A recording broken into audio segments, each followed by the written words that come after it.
Commodity exchange NCDEX में listed commodity की आज वीकली क्लोजिंग रही।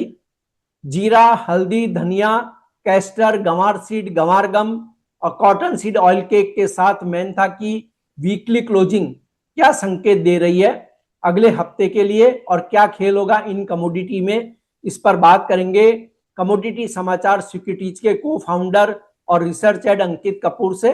मैं हूं कमल शर्मा। अंकित जी, आपका स्वागत है मोलतोल में। जी नमस्कार सर। जी नमस्कार। अंकित जी, आपने पिछले वीक के शो में कहा था कि गंवार सीड और गंवार गम में भले ही बढ़त आए लेकिन ऊपरी लेवल पर सप्लाई जोन है और वहां पर सेलिंग आएगी, जिसकी वजह से प्राइस में कोई हम बहुत बड़ी उछाल नहीं देख पाएंगे। अब आपका क्या कहना गंवार सीड और गंवार गम पर? नमस्कार सर। अगर पूरा सिचुएशन को देखा जाए तो ग्वारसीड और ग्वारगम में एक क्रूड ऑयल मेन फैक्टर था। क्रूड ऑयल में जिस तरह से जंप आया उसकी वजह से कहीं ना कहीं हमको ग्वारसीड के अंदर ग्वारगम में थोड़ा सा उछाल देखने को मिला, लेकिन अब वापस से वही लेवल पे आता हुआ नजर आ रहा है। तो हमने नीचे की अगर मैं बात करूं, यहाँ पे मैं आपके साथ में चार्ट शेयर कर रहा हूँ। ये देखिए, अगर मैं यहाँ पे बात करूं तो यहाँ पे ये ग्वारसीड है। ग्वारसीड ने इस लेवल से, मैंने आपको पहले भी बोला था कि इस लेवल तक ये आने की कोशिश करेगा, तो यहाँ पे इसने जंप मारा है। यहाँ पे अब ये रेजिस्टेंस जोन है, 5700 का एक मेजर रेजिस्टेंस जोन है। 5700 का लेवल अगर ब्रेक करेगा तभी हम फर्दर अपसाइड रैली की बात करेंगे, नहीं तो वापस से इसी रेंज में ही ट्रेड करता हुआ नजर आएगा। तो अब यहाँ पे जो मेजर सपोर्ट है वो 5200 और जो रेफरेंस है वो 5700 का बन चुका है, और इसी इसी दायरे में कुछ दिन के लिए मुझे लगता है कि अगले हफ्ते ट्रेड करता नजर आएगा। इस समय पूरा मार्केट सिर्फ इसी चीज को देख रहा है कि क्रूड ऑयल के प्राइसेस कहां जाने वाले हैं। ईरान ने $200 तक की बात कर दी है। तो यहां पे मेरा मानना है कि अभी क्रूड ऑयल के प्राइसेस थोड़ा सा आज डिप मारा है, इसी वजह से हमको लास्ट में जाते जाते कहीं ना कहीं गिरावट देखने को मिली है। अगर मैं यहाँ पे वीकली चार्ट की बात करूं तो वीकली चार्ट में उस लेवल की स्ट्रेंथ देखने को नहीं मिली जैसी मिलनी चाहिए। इसने तेजी जरूर बनाई है क्रूड ऑयल के चक्कर में, लेकिन उस लेवल की स्ट्रेंथ देखने को नहीं मिली है जैसी मिलनी चाहिए। तो यहां पे अब इसकी जो रेंज है, इसी रेंज में 5200 से 5700 के रेंज में ट्रेड करता हुआ नजर आएगा। अगले हफ्ते की क्लोजिंग क्या रहेगी वो बहुत इंपॉर्टेंट रहेगी। और गंवार गम में क्या कहेंगे आप? हाँ देखिए, ग्वारगम की भी सेम कहानी है, उसके अंदर भी एक उछाल देखने को मिला है और हमने वापस से 10,300 तक के लेवल्स देखने को मिले हैं। लेकिन अगर मैं यहाँ पे बात करूँ तो पिछले हफ्ते का जो लो था, 9,365 का था। तो क्रूड ऑयल की जो तेजी है उसके कारण जो तेजी देखने को मिली है, अब यहाँ पे जो रेजिस्टेंस है इसकी अगर बात करूं तो यहाँ पे निकल के आ रहा है 10,500। 10,500 का यहाँ पे रेजिस्टेंस निकल के आ रहा है, और अगर मैं यहाँ पे मेजर सपोर्ट की बात करूंगा तो 9,300 का यहाँ पे मेजर सपोर्ट निकल के आ रहा है। इसी की रेंज में ही ये ट्रेड करता हूं नजर आएगा। तो मैं बात कर रहा हूं कि अगर मैं ग्वारगम और ग्वारसीड की बात करूं तो नेक्स्ट वीक के लिए यहाँ पे बाय ऑन डिप्स की सलाह रह सकती है। अगर कोई भी नीचे गिरता है, 9,300 के आसपास मिलता है, तो एक बार वापस से खरीदारी बनेगी, और ऊपर में उछाला मिलेगा तो 10,000 10,200 के आसपास वापस से बिकवाली कर सकते हैं, मतलब प्रॉफिट बुक कर सकते हैं। तो इस समय अगर देखा जाए तो ग्वारगम और ग्वारसीड दोनों तरफ की रेंज रहेगी। थोड़ा सा स्लाइटली अगर डाउन आता है तो बाय करके चलना बेहतर रहेगा। जी, ये यानी अगर क्रूड के दाम बढ़ते हैं तो इससे थोड़ा सपोर्ट मिल सकता है। डेफिनेटली क्रूड के दाम बढ़ेंगे तो इससे बिल्कुल सपोर्ट मिलता हुआ नजर आएगा। और सबसे बड़ी चीज है सर कि $130 क्रूड ऑयल में बहुत इंपॉर्टेंट है। अगर $130 के ऊपर क्रूड ऑयल गया, अभी 120 तक गया था, अब वो काफी एक क्रूशियल बन चुका है, तो $130 पुराना हाई लगा हुआ है 129.45 का।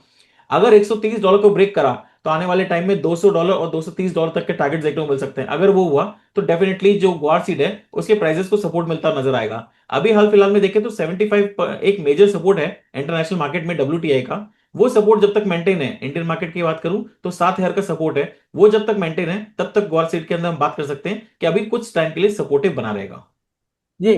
और अंकित जी, कॉटन सीड ऑयल केक की बात की जाए तो उसमें वीकली क्लोजिंग अगले सप्ताह के लिए क्या संकेत दे रही है? सर चार्ट बहुत अच्छा लग रहा है इसका, और हमने इसकी क्लोजिंग जो देखी है, मैंने आपसे पिछले बार भी ऐसा कहा था कि इसकी क्लोजिंग काफी अच्छी आने रहने वाली है। आप देख रहे हैं 3,500 का लेवल मैंने पिछली बार भी लिख के दिया हुआ था, और यहाँ पे जो सपोर्ट है वो 3,100 का बना हुआ है। मैंने लास्ट टाइम भी बोला था कि 3,100 का यहाँ पे सपोर्ट बन गया है, 3,500 का रेजिस्टेंस है। हाई जो लगाया है 3,510 का लगा चुका है। अगले हफ्ते 3,510 के ऊपर बाय करेंगे। पोजिशनल में कॉल दे रहा हूं यहाँ पे, 3,510 के ऊपर बाय करेंगे। 3,100 के नीचे का स्टॉप लॉस रहेगा, 3,100 भी नहीं है, आप एक काम करिए 3,190 का स्टॉप लॉस लगा लीजिए। छोटा ही स्टॉप लॉस लगाएंगे तो बेटर रहेगा। 3,510 के ऊपर बाय करेंगे, 3,190 का स्टॉप लॉस रहेगा। और अगर मैं टारगेट की बात करूं तो यहां पे टारगेट 3,900 से लेकर 4,000 तक के टारगेट्स यहाँ पे देखने को मिल सकते हैं। तो आने वाले टाइम में जो ये पैटर्न बना हुआ है और ब्रेकआउट दे दिया है इसने, ये आने वाले टाइम में अच्छी खासी रैली दे सकता है। और कैस्टर सीड में क्या कहेंगे अंकित जी?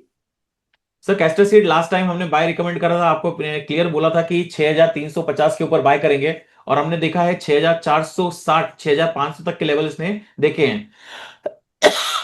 अब यहां पे अगले वीक के लिए एक कंसोलिडेशन रहेगा, ये इसकी एक रेंज बन चुकी है। तो हाई अगर मैं बात करूं तो 6600 का यहां पे रेजिस्टेंस है। आज थोड़ी सी तबीयत खराब है। 6600 का रेजिस्टेंस है, और जो नीचे में सपोर्ट बना हुआ है वो 6,000 का है। तो अगले हफ्ते के लिए अगर मैं बात करूंगा तो इसी रेंज में ट्रेड करता हुआ नजर आएगा। क्या क्लोजिंग होती है अगले हफ्ते की वो बहुत इंपॉर्टेंट होगी। किसी को भी बाय करना है, एक बार मौका वापस मिलेगा। मैं फिर बोल रहा हूं, एक बार मौका वापस मिलेगा 6,300 के आसपास बाय करने का। तो 6,300 जब भी आता है बाय करें, स्टॉप लॉस 6,000 के नीचे का लगाएं, टारगेट वापस से 6,600 तक देखने को मिल सकते हैं। जी अंकित जी, हम मसाला पैक की बात करें उससे पहले हम एमसीएक्स लिस्टेड कमोडिटी गवा ये मेंथा ऑयल की बात कर लें। मेंथा ऑयल में भी थोड़ी उथल पुथल इस वीक काफी रही। तो क्या आपको लगता है आने वाले सप्ताह के लिए कि किस तरह से किसी ट्रेडर को इसमें ट्रेड करना चाहिए? सर मैंथा ऑयल ने बाय मतलब एक इस वीक में काफी अच्छा उछाल देखने को मिला है। और अगर मैं डेली चार्ट पे देखूं तो बहुत ज्यादा स्लगिश है अभी भी, मुझे लगता है कि इसके अंदर वेट करना चाहिए। बात ये कि है कि 860 के नीचे जाना बहुत मुश्किल है, 850 860 के नीचे जाना बहुत मुश्किल है। काश इसके अंदर अगर वो होता, ऑप्शन होता तो बहुत अच्छी चीज होती। तो ऑप्शन हम बेच बेच के बहुत अच्छा काम कर रहे होते। लेकिन 860 के नीचे जाना बहुत मुश्किल है। ये अभी धीरे धीरे इसी रेंज पे है। हो सकता है कोई अगर इसके अंदर न्यूज है फंडामेंटल जैसा आप बता पाएंगे, तो इसके अंदर कोई न्यूज निकल के आती तो इसके अंदर तेजी देखने को मिलेगी, नहीं तो इसी तरह से ये रेंज में ट्रेड करता रहेगा। नीचे में 850, ऊपर में 1,050। जी, अब अंकित जी हम बात कर लें मसाला पैक की, जो एनसीडीएक्स में काफी हलचल मचा रखा है। तो सबसे पहले बात करें हल्दी की। हल्दी में किस तरह के मूवमेंट अब होंगे? लोगों को इंतजार है कि बड़ा मूव हल्दी कब करेगी। सर ये चार्ट है हल्दी का, और इस हफ्ते की क्लोजिंग इसने दी है, पॉजिटिव दी हुई है थोड़ी सी, मतलब पॉजिटिव तो नहीं बोलूंगा मैं, पिछले हफ्ते से नीचे ही है, लेकिन फिर भी यहाँ पे ग्रीन कैंडल बनी हुई है। किसी को भी हल्दी में तेजी करनी है तो 15,200 का लेवल याद रखिए। सॉरी, 15,200 का लेवल याद रखिए। 15,200 के ऊपर अगर चलता है तो फ्रेश बाइंग करेंगे। स्टॉप लॉस अगर मैं बोलूं स्ट्रिक्टली जो मेंटेन करना है इस वाली कैंडल का, मैं आपको यहाँ पे टेक्निकल बता रहा हूं। तो 15,200 के ऊपर बाय करेंगे। इसका लो जो है वो है 13,600। मैं वीकली बेसिस पे, क्योंकि हम लोग वीकली कवर करते हैं, इस वाली कैंडल का लो लगाना है, इस वाली कैंडल के ऊपर बाय करना है। और आने वाले टाइम में आप मान के चलिए टारगेट जो है वो 16,500 से लेके 17,200 तक के टारगेट्स यहां पे देखने को मिल सकते हैं। तो हल्दी में एक काफी अच्छा मोमेंटम बन रहा है। बाय अगर करना है तो 15,200 के ऊपर, stop loss 16,000, sorry stop loss की अगर बात करूं तो स्टॉप लॉस है 13,600 का, और टारगेट 16,500 से 17,200 तक देखने को मिल सकते हैं। जी, ये तो बात हुई हल्दी की। अब जीरे पर क्या कहेंगे वीकली क्लोजिंग को देखकर आप? सर जीरे में मैंने लास्ट टाइम भी एक चीज बोली थी कि अगर ये मुझे क्लोजली मिलता है, अभी तो इसने 21,225 का लो लगाया है, क्लोजली 20,000 के जितना क्लोज मिले उतना अपने को बहुत अच्छा है, बाय करके काम करेंगे। 16,000 का स्टॉप लॉस है, आने वाले टाइम में इसमें बड़ी तेजी देखने को मिल सकती है। अगर किसी को रिस्क ले सकते हैं तो 21,000, सॉरी 22,000 से लेके 21,000 के बीच में भी खरीदारी करके चला जा सकता है। धीरे धीरे करके अगर इसके अंदर खरीदारी करेंगे तो ज्यादा बेटर रहेगा। अगर कोई जो व्यापारी हैं वो अगर इस लेवल से खरीदारी करना चाहते हैं तो यहाँ पे लेवल पे खरीदारी कर सकते हैं, और धीरे धीरे करके करें। अगर 20,000 के लेवल तक आता है खरीदारी करें। 16,000 के नीचे जाना बहुत मुश्किल है। आने वाले टाइम में वापस से कुछ हाल अगर मिलता है तो 28,000 तक के टारगेट्स आने वाले टाइम में देखने को मिल सकते हैं। जी, और अब अंकित जी बात करें धनिया की, क्योंकि उसके लिए सभी कह रहे हैं कि धनिया धन बरसाएगा।